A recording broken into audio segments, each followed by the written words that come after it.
It's fact. It's fact. Fat literature.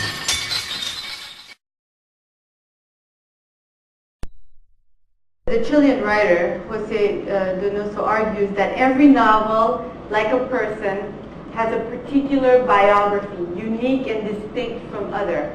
Do you agree? What is the particular biography of Song of the Water Saints, your novel? Well, for me, it's an emotional biography, as well as a historic one. So what I wanted to do was sort of chart my own, the point in time at which I came to be within history, what my context was. I think a lot of times we read history and we think that history is separate from us, that it has nothing to do with us. But when you start going backwards, like what if Columbus hadn't gotten on the ship? Would I be here, you know, in New York City, in Brooklyn? So it's sort of going backwards from those questions. As you all know, February 27th is Dominican Independence. So I thought I'd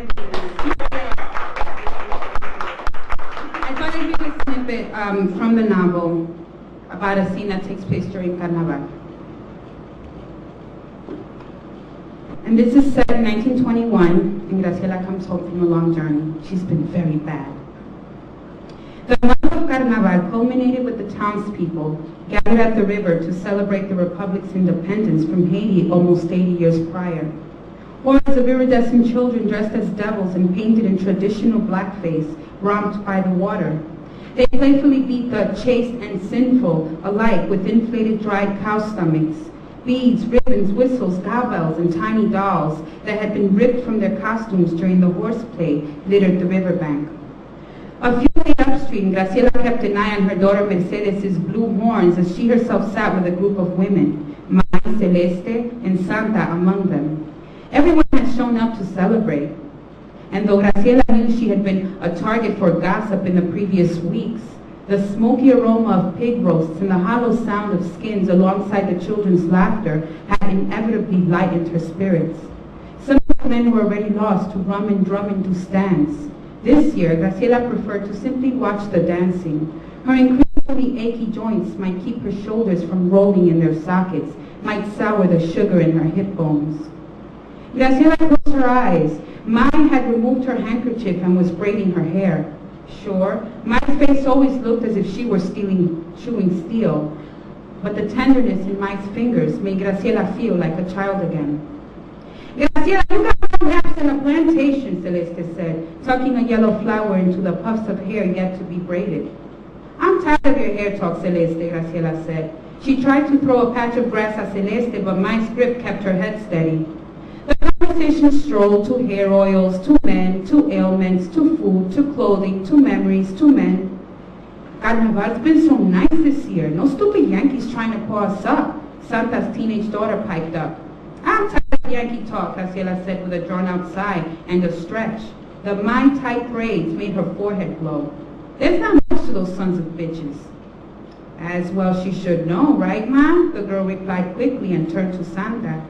Graciela pretended not to hear the little bitch's underhanded remark and decided not to lash out because the poor girl had shocking skin, bad liver skin, sacred brown skin disrupted by splotches of pink. Instead, Graciela busied herself brushing some fallen hairs from her shoulders.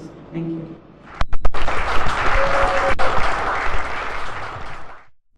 Well, I think that writing books is wonderful, but there's a component to that, which is reading them. Yeah. And so I think that it's one thing if there's great books, but what if those books aren't distributed? What if people don't read them? And so I was wondering, I think I just became aware as a teacher that it's not just that wonderful books get written. We also need to read them. And how do we get those books? How do we know what wonderful books are out there to read? So as a translator, I can discover new books. I can share them with an English-speaking audience. And as a book critic, it gives me an opportunity to let people know about books maybe they wouldn't find otherwise. So I think that in the literary community, our responsibility is not only to produce books, but also to share them. Yeah, so that's good.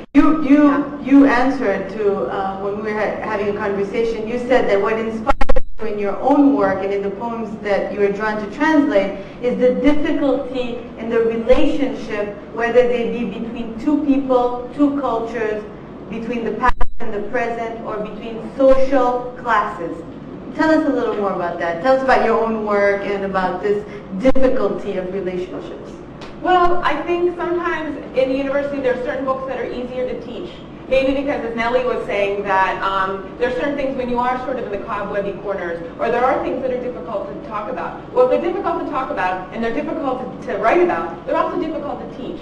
But I think that it's important that, and they're also difficult to translate. But I think that that makes them even more important. And so that's why I think when we talk about, well, how do we talk about classism in literature in this country? How do we talk about classism in universities that are classist? Well, how do you do that? And so I think that as a translator, as a writer, those are important things that I try to be aware of and to incorporate in the decisions I make as a writer. This first poem is by a Chilean poet named Elvira Hernandez, and it's called The Chilean Flag. One measures the Chilean flag in square meters, its smell with twitches of the nose, its edges of light and shadow with eyes that don't see, its diarrheas with patience, the constructions of malnutritioned confidence. The Chilean flag is strung between two buildings. Its material inflates like an ulcerated belly. It falls like an old breast, like a circus tent, with its legs in the air. It has a little track in the middle, a little snatch for air, a little hole for General O'Higgins' ashes, an eye for Avenida General Bulnes. The Chilean flag is left to the side, forgotten. It is a foreigner in its own country. It doesn't have a citizen card. It's not the majority. Nobody recognizes it now. The prolonged facts gave it the thumbprint of death. The churches gave it the extreme unction, leagues of streamers and trumpet calls. The Chilean flag strives to be more than a flag.